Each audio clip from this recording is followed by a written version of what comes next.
Hi guys, welcome back to the channel. For those of you that might not have seen my videos before, I'm a local league, sort of intermediate level table tennis player. I play in various different leagues in and around the Manchester area. I also play in national tournaments, and the last couple of years I've started playing British League, which is the next level up from local league.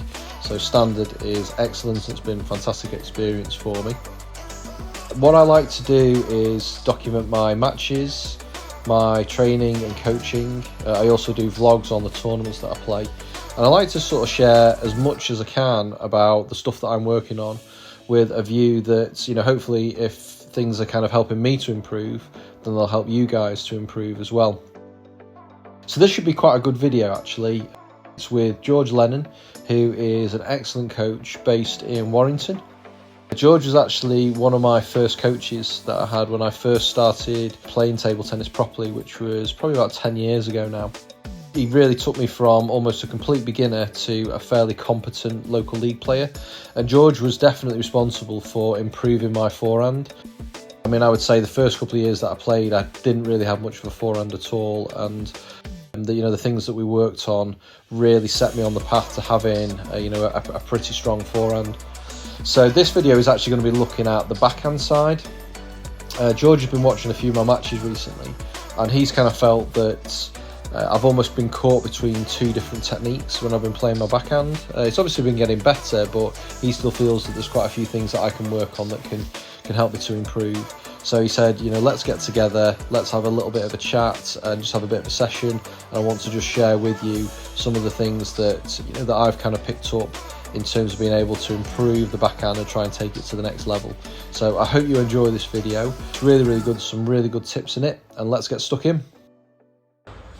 Okay, so the main thing I see when people struggle with the backhand topspin is you've got to decide what method they're going to use. And as you are probably aware, I am very big on technique and choosing the right technique. Yeah. I always look at the best players in the world of China, and they use a technique which is far superior than a lot of European players. So I always pull for that. Doesn't make people's technique wrong if they played well with the European technique, which is ball game and argument that his technique holds up in matches. But the Chinese will watch something and study it to the nth degree, and then they'll put the whole squad on it. And years ago, Dmitry Ocherov was like their focal point of the backhand topspin. And if you ever watch any Dmitry Ocherov's backhand technique, he has a really pronounced backhand grip, which a lot of people miss when they're trying to play backhand topspin. So they will try and keep their same grip that they use on the forehand, which will be which is also mine. That's the way that I do it a lot of the time. And for the camera purposes, if I stand this side, you'll see it better. They'll have their forehand grip, and the thumb will be triggered down, so you like that. And then when they come to play a backhand, they will keep the same grip and then try and make that grip rotate around it. Which really restricts your wrist. So think of it as you change the grip, you get a bigger rotation. And it's just like if you were struggling with your reverse pendulum, So when they're doing this, that's the difference. And the key is that the thumb position comes up to the middle, and you also, as if you're on a motorbike, you rotate it and rev it back. So all of a sudden the bat goes across that part of those parts of the fingers. So like your knuckle kind of like goes behind the blade of the slide. Correct. So now, if you were to just put the bat down on the top like that, or on the centre line, and just pick it up, automatically you would find that your hand is in a good position. Okay.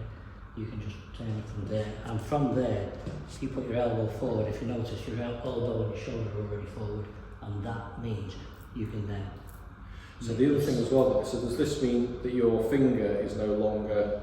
Because again, I would probably hold it like that and then still play it with my finger here. So now you're actually going to shorten your finger, but this is personal choice. The main thing is that the bat handle has moved into these parts of your finger grip. So that can be personal choice. Some people will play it as if they've got all the fingers there. Some will play it still with a bit of a finger there, some will a finger up. But that is the key thing, is to make it so that you can get a rotation in this wrist. Once you get that rotation, that comes into your shot. And that's where your technique moves to a different level. Well, like I said, it does feel like from gripping it that way, pushing the thumb up, which kind of helps to kind of close the back angle, but it does feel like I've got full movement there. You can actually. Whereas if I hold it like that, all of a sudden I don't feel like I can do that quite as easily. Stiff, And that's why people, when they struggle, they will often be told, and I think wrongly, they will be told, well, you're not getting it on because they've got the wrong grip, and then they're trying to like lift the ball. Now that will work to an extent because it will lift, but it will lift with pull and spin. So it will just lift with almost like. Well, again, I think that is what I do. I think sometimes I think I end up with the back angle kind of like too open, and then I'm lifting it, but I'm lifting and hitting it to almost try and get the grip on it. I'm almost hitting it. And the other thing we've got to try and get onto it is acceleration. Acceleration in key. So it's got to be a fast impact. It's not all this and out. It's here. It's a short, sharp snap of acceleration. So the snap is here, right on the contact point. And once you get that into your shot, then all of a sudden the ball actually rotates.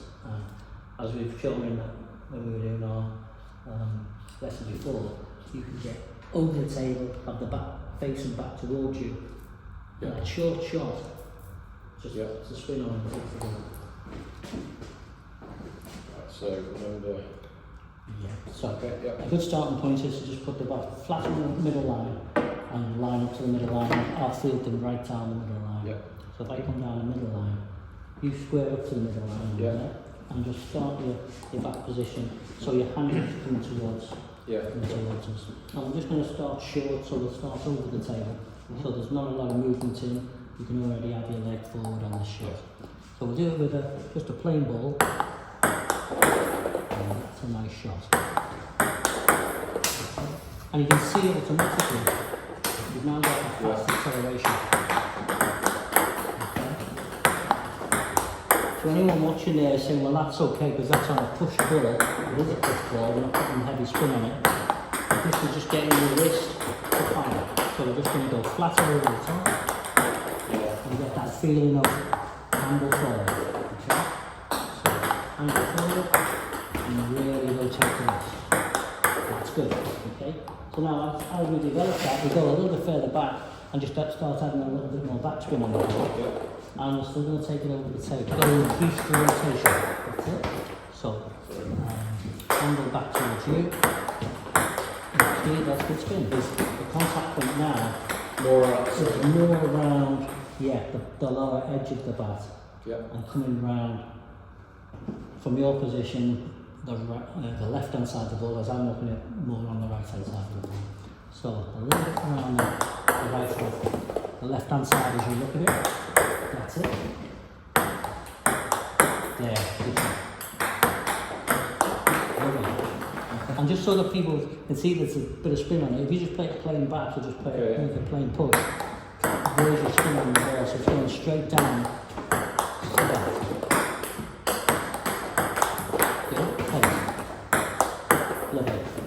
So there's a really nice acceleration there. Work on. I think it's almost like a two-stage thing really, because it's obviously it's getting the bat angle and that feeling of having the bat in the right place. So the right place in your hand. Then also it's that feeling that elbow forward, step in. So it's like, and then you set in position, and then you play it. I think this is again one of the problems that I have quite a lot, is that I tend to go. So I'm actually playing the shot as I'm moving. If you want, the one person who always sticks in my mind is Fan Zendong, because he's here, and then he plays it. So it's like he's like literally textbook position, and then he goes. And what you've got to do is think of it as taking a photograph when you're on the move. So you've literally got to plant yourself. So your right foot, your right-handed player, your right foot has got to get down first and win the race. So that plants, and then the shot comes. If you're still moving as you're trying to do the shot, all that movement is going into the shot. That's going to mess your timing up, mess your contact up, and it's not going to work. Because I think I definitely, I 100% do that. You know, the one thing that, again, forehand flick, the amount of times, like I say, I practice it quite a lot. You know, it's like get in position, play it, and then I get into a match, and then it's like, and it's fully technical. Oh, you get tired, and you get tired, and you're going to see it, get fatigued, and have a late game. But that I think that is applicable to nearly every shot. Actually, that position, go. It's like forehand, you're there, go. Backhand, wing, go. Yeah. It's that little. So on short balls, your front foot, your lead foot has to win the race. If it's inside the table for a right-handed player, the right foot's got to win the race and be down. Then you play your shot. Yeah. And remember, if it's outside the table, it's outside the outside lines, the ball goes there. It's not the right foot this time. As a right-handed player, your left foot's got to win the race because you're outside the table. So your left foot plants down. You have to lean onto that foot, but then still play.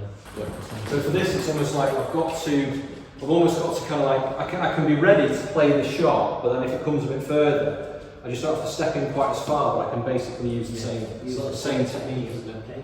So we'll do this off a longer feed. Yep. So a longer feed. Good. Good. So, good.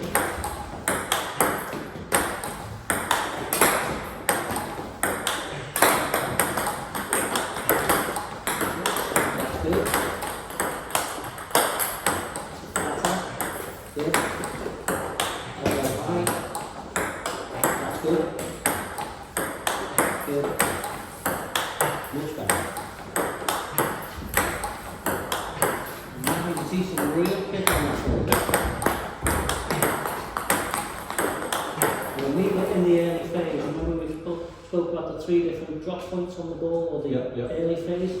So phase one is where we're reading it as the ball's rising. Top of the bounce, phase two, or middle of the trajectory, or phase three, which is really low, where you take it very late. Yeah. I was thinking if you take a phase one, or in between 1 and 2, you're on a more attacking shot. Yeah. You're going to put your opponents under a lot more pressure because they have the time to react. Yeah, okay. So that is So we'll do a few of those off the serve, so I'm just going to serve those in. And Okay. we're going to meet that before it gets to the low line. Good.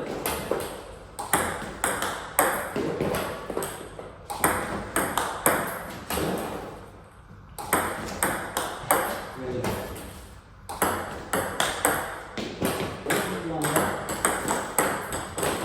Still handle to yourself. That's good. The nice thing about this technique is you don't want to take it closer to the second bounce. So if the ball was going to bounce on the table twice, you can still hit that shot. And that's the nice of that. There you go. Well, this is two bounce ball. Put the two bounce ball on the table. You can still come and attack it. There you go.